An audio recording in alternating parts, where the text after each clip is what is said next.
Baik, Shalom Bapak Ibu. Kita akan bersama-sama membahas tentang pemahaman tentang iman. Materi ini disajikan dalam rangka pemenuhan tugas mata kuliah Hamartologi dan Soteriologi, studi Magister Teologi STT-KAO. Dan disajikan oleh saya, Bambang Cahyono. Kita akan masuk dalam materi kita, pemahaman tentang iman.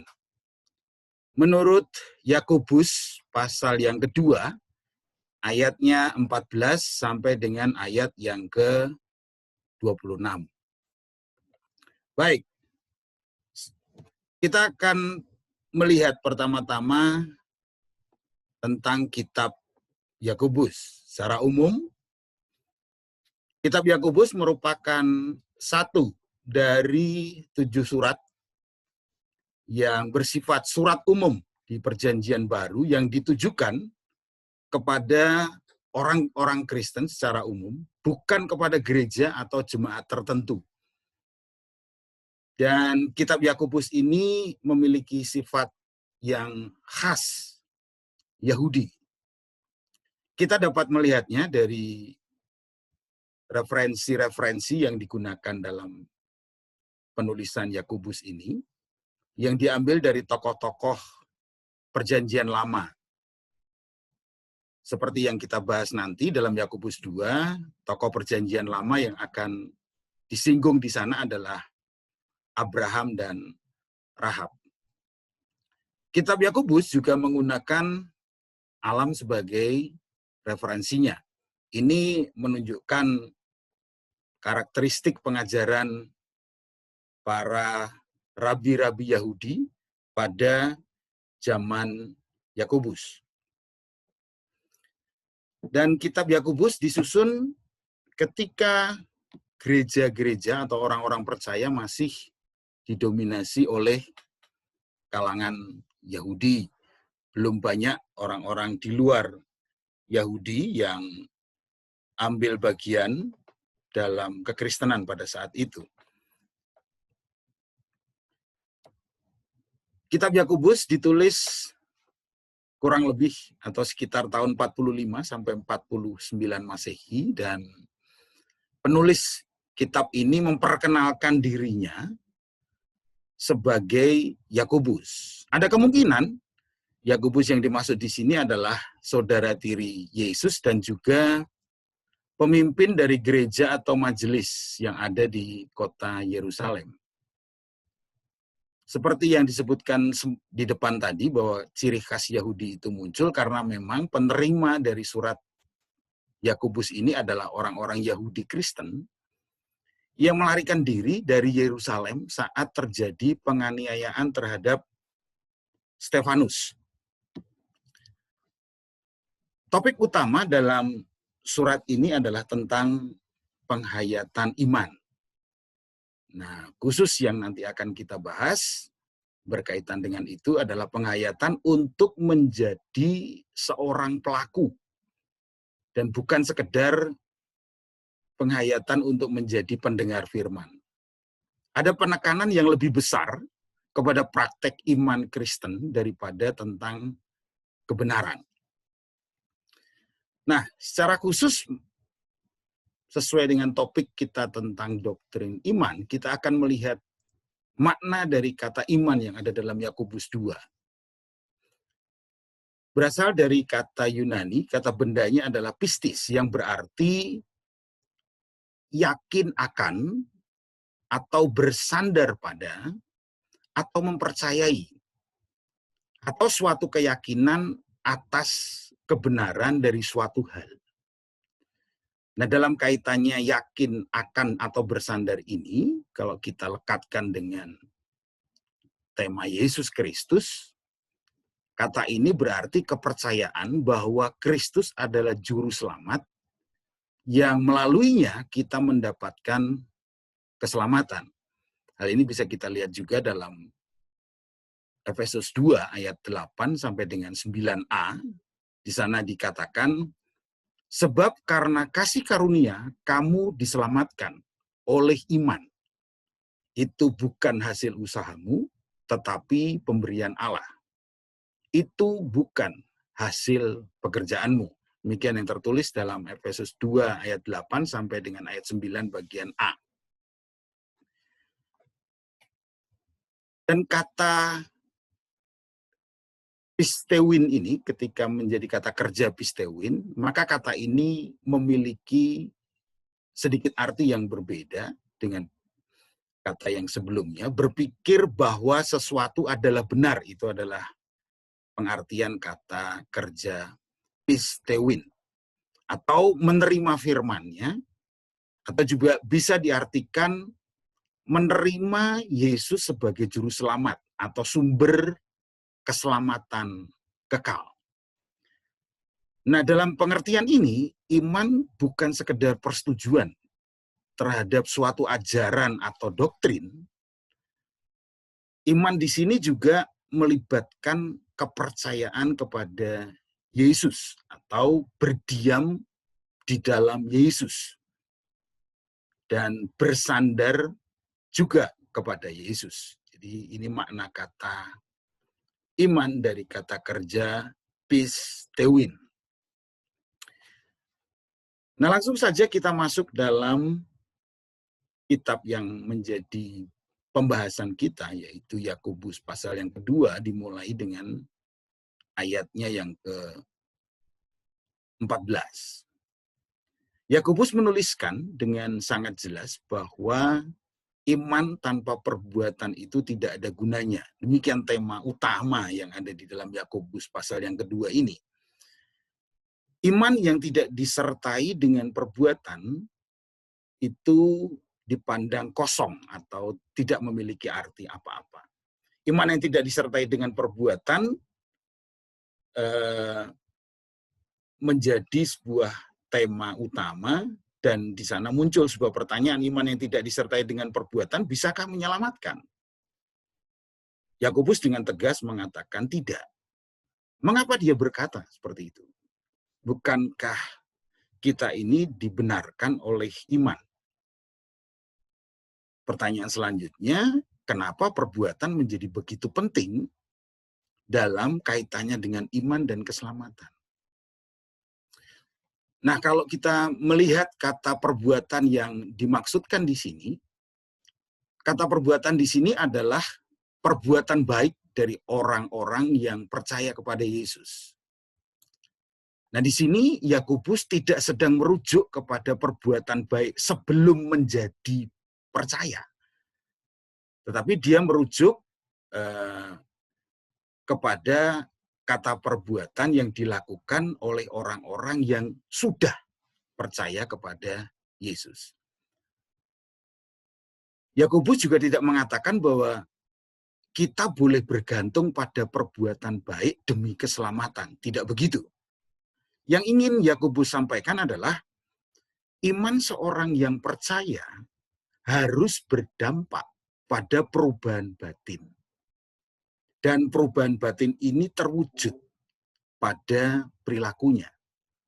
Jadi tindakannya atau perilakunya ini akan menunjukkan bahwa dia adalah orang percaya kepada Yesus.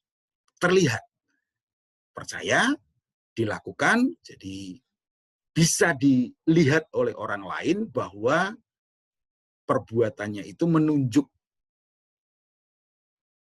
kepada sosok Yesus yang dipercaya. Nah, ayat selanjutnya kita akan melihat dari Yakobus 2 ayat 15 dan 16. Di dalam ayat 15 sampai dengan 16, Yakobus berkata, jika seorang saudara atau saudari tidak mempunyai pakaian dan kekurangan makanan sehari-hari, dan seorang dari antara kamu berkata, selamat jalan, kenakanlah kain panas, dan makanlah sampai kenyang, tetapi ia tidak memberikan kepadanya apa yang perlu bagi tubuhnya, apa gunanya itu? Demikian dituliskan pada ayat 15 dan 16. Ayat ini sangat tegas mengajarkan bahwa ketika seseorang memiliki iman namun tidak melakukan sesuatu kebenaran atau kebaikan di saat semuanya itu diperlukan, atau saat semuanya itu perlu untuk dikerjakan, ya sudah barang tentu iman tersebut akan menjadi sia-sia. Jadi iman bukan hanya sesuatu yang diucapkan selamat jalan, lalu silakan menggunakan pakaian yang ini dan itu untuk menjagamu dalam perjalanan. Tidak begitu, tetapi harus diwujudkan dalam langkah konkret. Karena iman yang tidak disertai tindakan-tindakan konkret seperti itu tidak memberi manfaat kepada orang lain. Iman yang tidak memberi manfaat, iman di sini mendapat penekanan untuk dimunculkan. Bukan hanya dalam bentuk kata, namun juga nampak dalam perbuatan. Ayat berikutnya yang akan kita lihat adalah ayat yang ke-19. Yakobus menuliskan pada ayat yang ke-19 ini tentang macam-macam iman, atau melihat ada beberapa model orang beriman atau model iman gitu ya. Dan yang mengejutkan adalah Yakobus menyebutkan tentang setan. Bahwa setan juga percaya akan keberadaan kepada Allah, dan kepercayaan itu menimbulkan takut dan gentar di hatinya atau di hati setan itu. Disinilah penekanan akan pengetahuan tentang kebenaran Allah saja tidak cukup, begitu menurut Yakobus, karena setan pun tahu siapa Yesus. Yakobus ingin menekankan bahwa jika kita hanya tahu ada Tuhan, ya sama dengan setan. Setan juga tahu. Yang akan menjadi pembeda seseorang untuk tidak disamakan dengan setan yang hanya tahu adalah setan tidak melakukan kehendak Allah. Dia tahu siapa Allah, dia tahu siapa Tuhan, tetapi dia tidak melakukan kehendak Allah. Berbeda dengan seorang yang memiliki iman yang sungguh-sungguh yang dikerjakan. Iman seorang itu mendorong untuk berbuat, melakukan apa yang Tuhan perintahkan. Karena jika iman tidak menghasilkan tindakan nyata atau tidak berdampak, yes, kembali lagi tentang setan itu tadi. Jika iman tidak menghasilkan tindakan nyata dan berdampak pada ketaatan pada kehendak Allah, maka Yakobus dengan tegas mengatakan bahwa iman itu mati.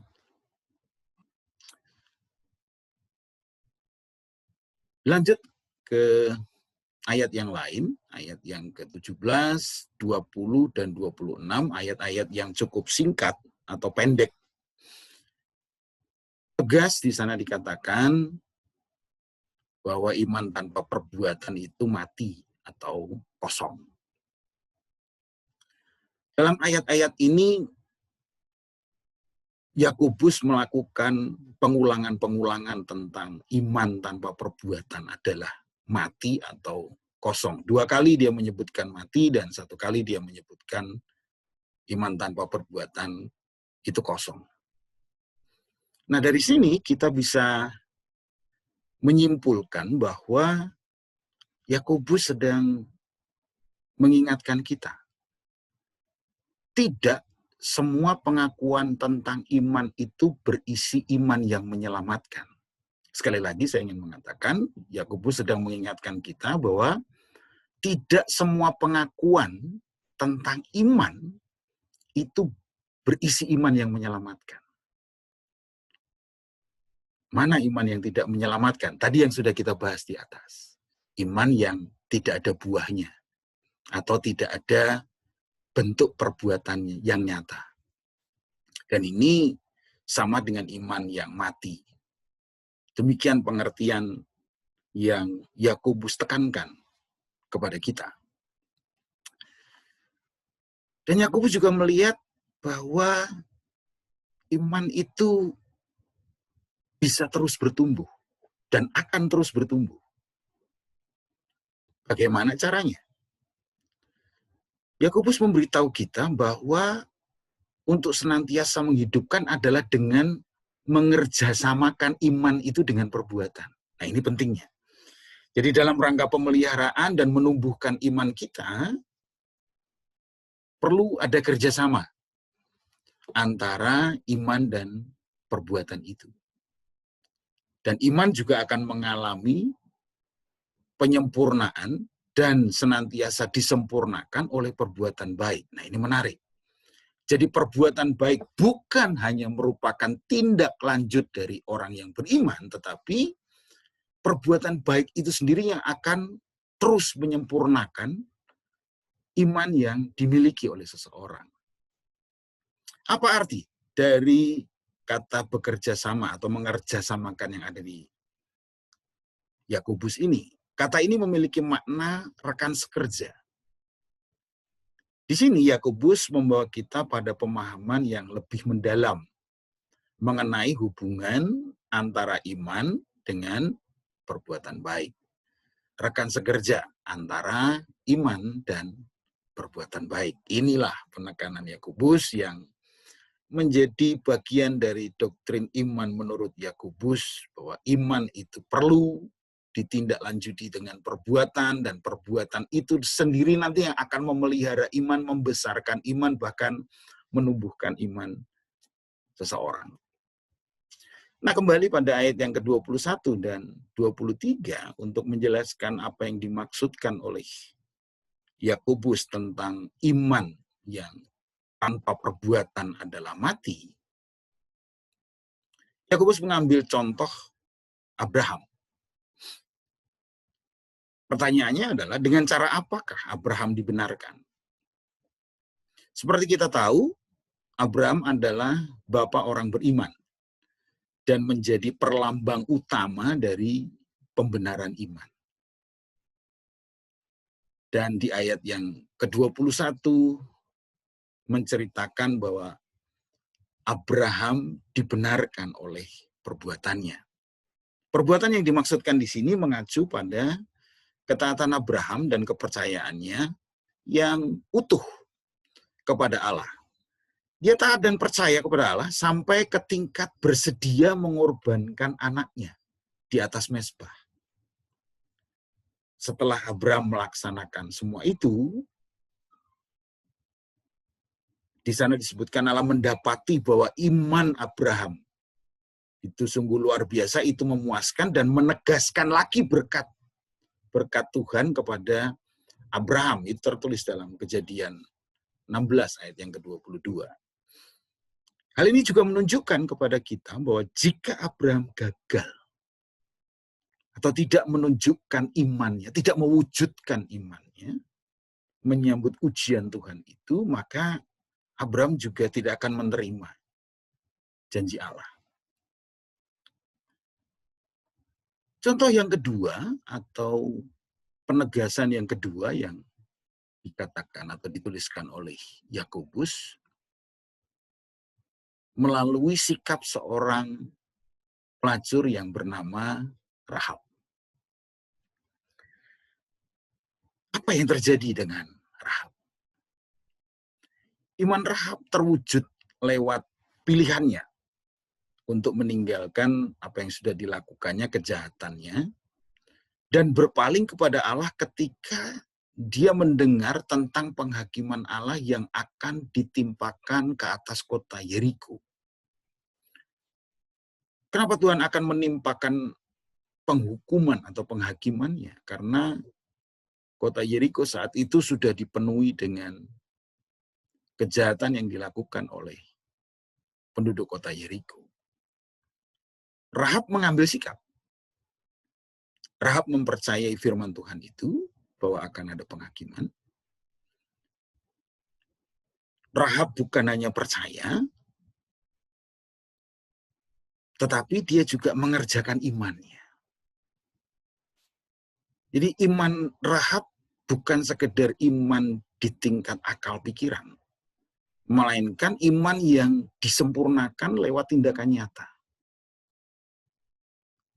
Apa wujud nyata dari imannya yang bisa kita lihat? Dituliskan oleh Yakobus di sana, kita melihat tindakan nyata yang dia lakukan adalah dengan menampung mata-mata Israel dan membantu mereka menjalankan perintah Tuhan.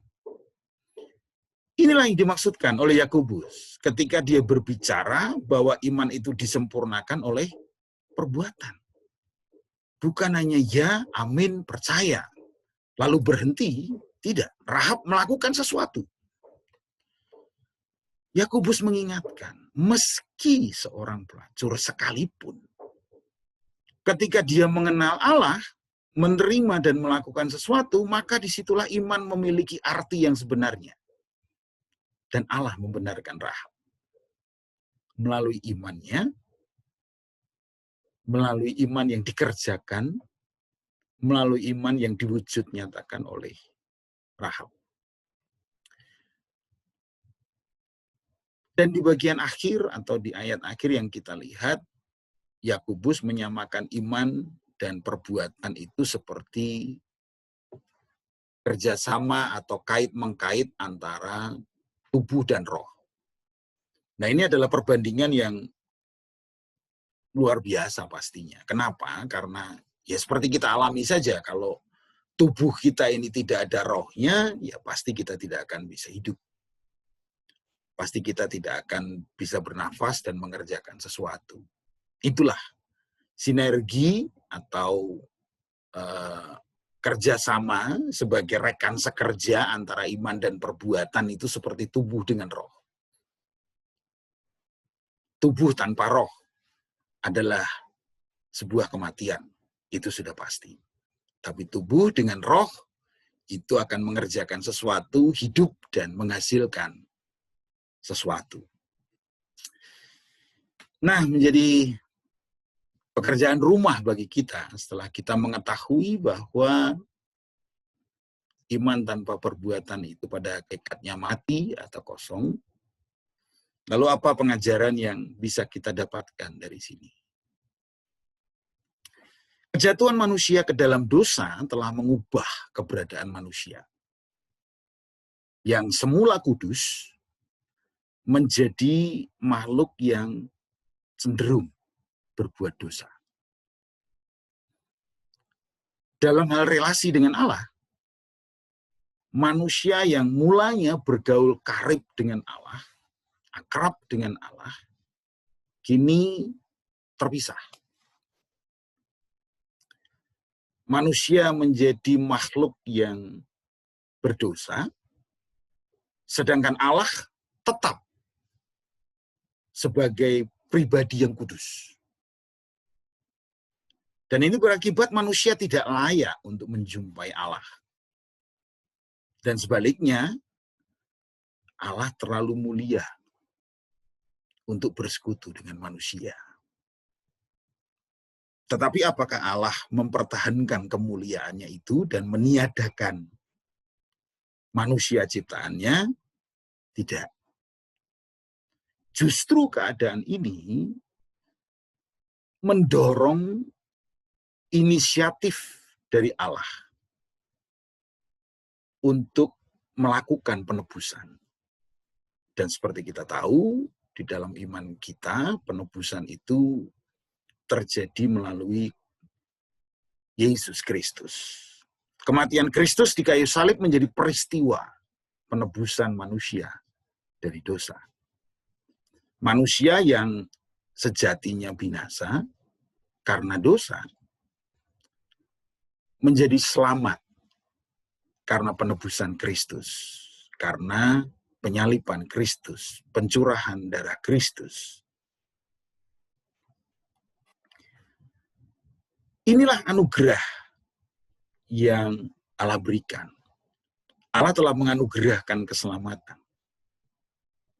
Tapi Yakobus mengatakan bahwa itu bukan hanya untuk orang Yahudi, tapi atas semua manusia yang telah jatuh dalam dosa. Inilah anugerah itu. Setiap orang yang berdosa, yang percaya, nah ini intinya. Orang yang percaya, bukan keturunan mana, keturunan siapa.